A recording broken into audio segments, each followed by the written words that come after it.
being here today. Tell you what, we've got a workshop coming up next month. If you live in Hilo, metal workshop. Remember, get here early, 4 o'clock. A lot of people generally show up for the heavy metal one. This week, we are so super awesome to have Drew with us and telling us about his pedal board. We're going to ask a couple questions. If you have any questions online, please ask. If we don't get to you today, we will get the answer and get back to you via this section. And then if you are in Hilo as well, we're having a Metal Fest here. Metal Fest is going to be October 12th. And we're going to be doing it the 13th for 2 days. There are a bunch of bands, and Green Jello is headlining. So if you're in Hilo, Hawaii, come on out. I would love to see everybody out there. If you have any questions, you could also stop by Big Island Guitars, talk to the crew at 1221 Kilauea, 96720 in Hilo, Hawaii. Without any further ado, we're going to talk to Drew about his board. How you doing, brother? Good, brother. Thank you for having me. So awesome. I'll tell you what, so many questions. What I'd like to do is take our independent camera right here and just get a fix on your board if we could. Yeah. And would you like to go and talk a little bit about it? Sure. Okay. So, I'm giving away all my secrets today, which is not something I always like to do, but whenever I play live, and there's a guitar player in the crowd, they always compliment my tone. And the first thing I do is I remind them the tone is in the fingers. And it has nothing to do with the thousands of dollars that I've spent on these little boxes. No, I'm kidding, of course. So I wrote a stereo rig, and so that's going through this delay pedal here, good old DD. This is a DD7 actually, so it's even outdated. It should be the DD8, but that's splitting my channel, and it's going into 2 different routes. So my lead channel is going to the blues driver is going into the Frostbite fuzz. Then we've got an octave pedal, golden reverberator, volume pedal, Dream 65, and that's going into a Fender Princeton. Ooh. And that is the lead tone, and that's going to give me, that's the bulk of my sound. Then the channel splits, and it goes into the tube screamer, compressor, and into the looper, which goes into sometimes.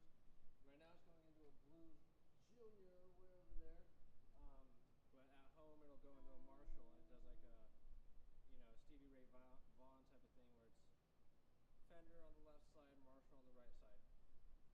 But then that is also, I have coming out 2 instrument cables here, and one of them is going into that, right, into the pedal board, and another one's going into this dropped by Digitech, which puts the signal down a whole octave, and that gives me the ability to make a bass sound, because I play in a 2-piece band, so that we get that extra low end, and we don't have to worry about the bass player ever being late. And that's pretty much the gist of it, and it's running out of Fender Stratocaster 2019 Rarities Edition with a beautiful Koa top.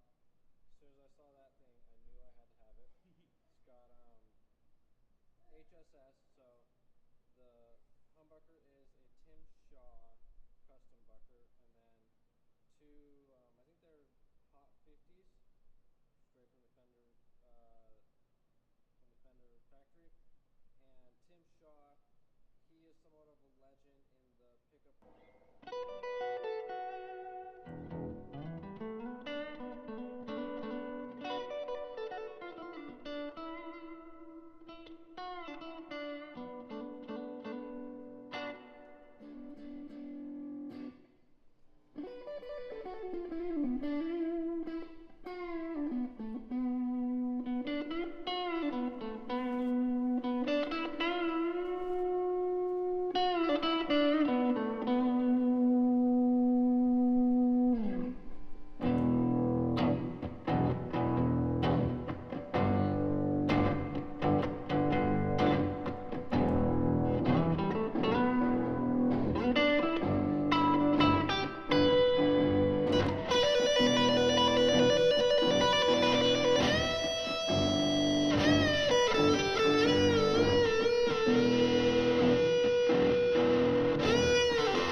shut that guy up. Little tone. So I definitely heard it when it switched. I heard the looper hitting that low end. So you're absolutely correct. You don't need a third or that bass is there. Right. That's really cool. Usually when you have bass on just the pedal feels empty and hollow. Right. That felt really thick and full. That was really cool. Can you explain what the tones were that you put together besides just the low end bass, the drop? Yeah. So yeah, what you're hearing is basically the left side, this Blues Junior with the bass amp at the same time, so it's creating this thick sound. And I mean, you know, that comes from like, okay, playing live in a two-piece band, recording ourselves live, and thinking we sounded amazing, going back and hearing the recording, like, okay, it's just missing something, that low end. So basically, yeah, that's the Ubertar pickup. So they're hexaphonic pickups, it's called. Cool. And it's just picking up these low 2 strings. Excellent. So that's why they're positioned right there, eh? Yep. Gotcha. You know, I wouldn't run it through both sides of the channel, so it's only going to that one, so that the looper stays at like a more consistent volume. Excellent. And just because we talked about the looper, what I've noticed from a lot of looping, even myself, I didn't quite play longer loops. I tried to just do one concept and then go and play over it. And what I found was it cuts weird. It's harder to time. What's your normal measure that you measure out when you're playing, let's say, a blues riff or a rock riff? Right, great question. So when I would do a solo gig, I would try and kind of do longer passages, maybe even fit in a B section in there, right? So it's not so stagnant. Oh yeah. But then when I'm playing with a drummer, I try and just do one measure. That way they know, okay, it's going to be the same every single time. Because like what happens, right? If you don't hit that, if you're a little bit off, and say you do like say you're doing, you know, longer measures, say 8 bars or 16 bars, then you might speed up towards the end. And then as soon as that loop comes back around, boom, it slows down. And your drummer's going to look at you sideways. Right. You know? Like, especially when your drummer's your wife. So she always tells me, like, you got to go to looper boot camp, dude. You know, that means your loop was off, you know? And a lot of times, like, oh, yeah, I played that so good, and then you hear it come back around, and you're like, oh, yeah, maybe not so good. Right. So, I mean, looper is an actual skill. It is. And you can mess it up, and if you mess it up, the audience is going to know. So in a live situation, after doing it at clock hours, right, it gets better and easier to do your loops, but you always stated kind of the same thing. If you're playing live, try not to do extended 24 measures with the B section. Keep it on the A form. Exactly. Just for the jam. Right. That's with a drummer. But if I'm doing solo by myself, okay, it's easier to fluctuate, and okay, if it slows down, that's okay. I know where I'm at. I'm just soloing. The audience is chill, you know. But if there's a drummer that's relying on your loop, because they're at that point, because usually we all play with the drummer, right? The drummer keeps down the time. But if there's any kind of loop or pre-recorded material, the drummer has to play to that. Oh yeah. So if that's off, right, they're gonna be. Also, it's like chicken or egg kind of thing. As just somebody dabbles a little with skins, if I hear somebody using a looper pedal, I just keep as straight as I possibly can. And I just count in fours. Generally. Absolutely. Cool, right on. I loved what you were doing with the pedal there as far as like at the end of the jam, you kind of paced yourself on the groove and then you let it all cut out and you got that low, like kind of like earth-shaking feel. Yeah. How'd you do that? That was all whammy bar, and then obviously there's going to be an octave on the low E and A, so that's sending those subharmonic frequencies to the bass amp, you know. Excellent. I mean, that's just trying to rip off Hendrix Woodstock. You know? Wonderful. And how does the expression that comes from your wah pedal fit into this whole board? So there's no wah on this. This is a volume pedal. Okay. I love wah pedals, and basically I played exclusively with the wah pedal for I'd probably say 15 years. So I kind of had to go wah AA, you know, and sober up from the wah pedal for a while because I relied on it so much. So I'll get back into it, but right now I'm just. You ever done a digital wah? No. No, nor have I. I know people that swear by them. They love Really? them. Yeah, it's part of their sound. I've never enjoyed the digital wahs at all. Yeah, I've never even played out of one. Never found one that I really enjoyed though. Is that like the Ibanez Weeping Demon or whatever? Yeah, there's a Sweet Weep. There's a couple different digital sounds from the big boards, Digitex, they don't work to my preference. Right. I'm a stomp pedal player as well. Yeah, I like to construct and put stuff together that only fits the needs. Absolutely. And then I think one of the things I always like talking about is that longevity of the note with the compression pedal and double saturation. Yeah. What's your favorite way to set up that kind of double saturation so you could hold a note for eternity? That is just stacking overdrives. Stacking overdrives, and the key to that is turning your gain all the way down, turning the volume or the level all the way up, but doing that on a couple different pedals. So if you do that on a couple different dirt pedals, it's going to compress and sustain naturally, because that's what distortion pedals are basically doing, is compressing your sound. But if you turn up that gain, you're starting to over-compress and you're actually squashing it too much, right? So if you turn the gain down, turn the level up, and you do that over a couple different pedals, then it's like, okay, still gets to breathe with the sustain. A little saturation maybe? Yeah, is that exactly. a good way to the explain it? saturation stays without losing the volume. Because That's awesome. after a while, it's just going to start diminishing returns. So you want to find that sweet spot where you're no longer diminishing returns. Excellent. And right before that, that's where you boom. Okay, that's where you're going to get the most bang for your buck. Love it. Are there any pedals that aren't on your board that you generally use that aren't here today, that have been a part of your sound that you would recommend to new players that are probably the one pedal you should try and jump in and try play with first? Yeah. DS1, the Boss DS1. Oh, yeah. Everyone from Steve Vai to Kurt Cobain has used it. So if that doesn't tell you enough, Go get one. Right, exactly. And when you talk about compression, that's the beautiful thing about that pedal, is you could do those legato things. That's why Steve Vai played it, right? Because you could just legato for days, and it sounds smooth, and it's going to make you sound like a better player. It doesn't feel so choppy. Right. Yeah. And then as far as then you got the opposite end of that is where it's Kurt Cobain using it for power chords and just making it sound beautifully ugly. Yeah. Just and so that's the pedal that's not on here that I would recommend. I have two of them at home, and then I've honestly sold so many pedals and just regret it. It's always like, oh, I want the next pedal, so I sell some pedals I'm not currently using. A couple months down the road, oh, I wish I kind of had that pedal. Yeah.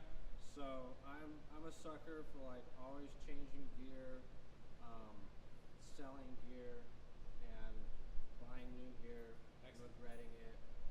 You can always go back and get some of the vintage stuff, but some of I regret selling like maybe some of those baseballs or muff pies, the earlier ones. Yeah. Other than that, I try and get them where I can. Right. Exactly. And here's a weird question, but generally there's a way to put all these things in a patch. You talked when you split that you had them in certain orders. Right. Would you ever go against the normal grain? So, right now I got the digital delay at the beginning of the board, and so technically you should have time-based effects at the end. And I'm doing it strictly out of necessity because it's splitting my signal. So Gotcha. It's going and splitting my signal, and I only use it for digital delay when I'm doing really crazy sounds. I'll like mess with the feedback and like the Joe Satriani type of thing. Yeah, right? yeah, cool. And at that point, you're not going for the cleanest delay pedal anyway. So it is going against the grain on that. And you have to experiment. You have to, read look up, okay, why do they say put the wah before the distortion? Read why they say that, and then try it, and then try the opposite, And so definitely experimentation, that's part of being a guitar nerd, is just tweaking our gear, rearranging our gear, trying something different, right? Absolutely. And if there's a pedal that you don't like, put it somewhere else on the chain, keep playing with it, keep messing with it, and see if it's you, that's just not setting it right. Like a tube screamer is infamous for sounding like junk if you don't know how to use it, and it purposely takes away a lot of your low end, and that's part of the magic of it. But then if you don't know that, you're like, oh, this where'd my low end sucks. go? Yeah. This sucks. Like it could tighten up a Marshall beautifully, But if you're playing it, whatever, something that already has a lot of highs, like a Fender, Mm-hmm. then you're just kind of like taking away a lot of the beauty of a Fender because you have the highs with the lows, and then you just take out the lows, and it's just screeching highs after that, you know. But it's all about how you work it, how you set it up. I've always found that like two tube screamers, double saturation with the two TSO9s on a bad amp will make it sound good if you set the levels right. Right. And then it does the opposite on a good amp. It'll kill the sound of a great amp. Right, right. And that makes me come to another point that I forgot too. Like I have a Princeton here and a Blues Junior, and so the Princeton is like a nice amp.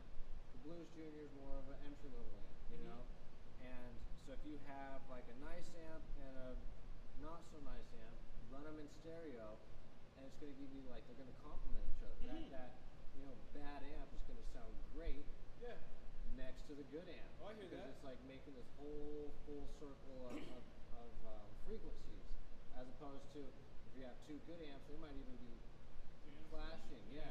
So yeah, same speak, same direction. That that's right. above my pay grade. Right? Yeah. Cool. Two more questions. I hate talking money, but we were talking about getting rid of a pedal. What's the least amount and the most amount you would ever spend on a single pedal? Oh shoots. Well, I mean, I'm definitely the wrong guy to answer this. Like, I'm that guy who would like live in a trailer and play expensive gear. You know, like my priority would be my art, and luckily I have a wife that keeps me in check. Says you know? no. But I mean, if I had the money, I'd get a Klon. No doubt about it. Cool. I'd get a Klon, or I'd get like, say, this is Jimi Hendrix's wah that he used. I'm all about it, you know. And then back to the cheap pedals, like I have. That's another one that I don't have here, but I do love. It's a Moski Klon. I think I got it $30 on Amazon. Cool. And the whole reason that I found out about that pedal is because JHS Pedals, they do a little YouTube, and they, blind tested people on an original Klon and a $30 Klon, and the $30 Klon, they couldn't tell the difference. Awesome. So I'll have to check that. I'm very excited. yeah. So that's the whole thing, right? Money doesn't always correlate to better. Like we just think automatically, if it's more expensive, it's better. But that's not always the truth. It's that old capitalism. Yep. I'm frugal as all get out, but I like to get a best bang for the buck. Yeah. So I do as much research as I can, and sometimes I wish I just pulled the plug, and go for it. And then about the actual stuff that you're using to play with, do you have any? What's the word? Do you have any advice for people who are just doing the pedal boards on what type of patch cable to use? There's a multitude of different patch cables, the way that they're strung, the way they're made, what gauge there are. Do you have any specificity on what you like to use, or what you would if money was never an option? Right. I am, for whatever reason, endorsed by Pig Hog Cables. I guess they think I'm kind of cool. Excellent. So I use those because they send them to me, and I do videos in exchange for them. But like we got some in the shop. They just got them in those the Boss ones that you can cut yourself. Ooh. Like those are super cool because you get to use the length, and you get to customize them, and you put the ends on them. To have a little crimper for you, it comes with, or does that? I think so. Maybe So possibly. it is solderless, and you kind of just expose the ends, and when you fasten them, they just lock Quick into. connect? Like- Yeah. Oh wow, we're gonna have to check those out. Do you have them in store right now? We just brought them in. Excellent. Yeah, I just hung them on the shelf this morning. So That's very groovy. I'll check those out as well. I'm looking to redo my whole set of patches. I used these old cheapies from Like Hosa or something. yeah, just as many as you could get, and when one dies, it's whoop. Yeah, it's yeah. gone. yeah, Who and they will die. That's the thing is you can start having problems with. So it is like a good rule of thumb. Every year or 2 years, just swap them all out. Because you don't want to be on stage and trying to figure out which one went bad. Yeah, nothing worse than that. And I mean, of course, there's Mogami with the gold and all this, and they're super expensive. And Not paying $40 for a patch cable. Yeah. right. They get that expensive. Right. I mean, I guess if we're playing sold out shows, amplifiers, absolutely top of the line. But yeah. Right. Exactly. Groovy. And would you mind? Can I play drums with you? Yeah. Can Just jam. jam out? Sure, Just play sure. something out? Have fun with it? Sick. So you got to run in stereo, Drew. Yeah. Sick. So we we got stereo, and then we got the bass amp, so whatever 3 would be. Oh shoot! Sick. Right on. Yeah, for sure. We'll plan for a half an hour to talk about it. We're just gonna put up here on a piece of paper that has all the different types, a couple examples from each band, and then we're gonna try and learn some stuff from Tool, learn some stuff from Pantera, and a couple of us get together and hang out. Cool. Yeah. Sounds great. Easy.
comment section. We'll get to those and we'll get right back to you. Thank you very much for being with us today.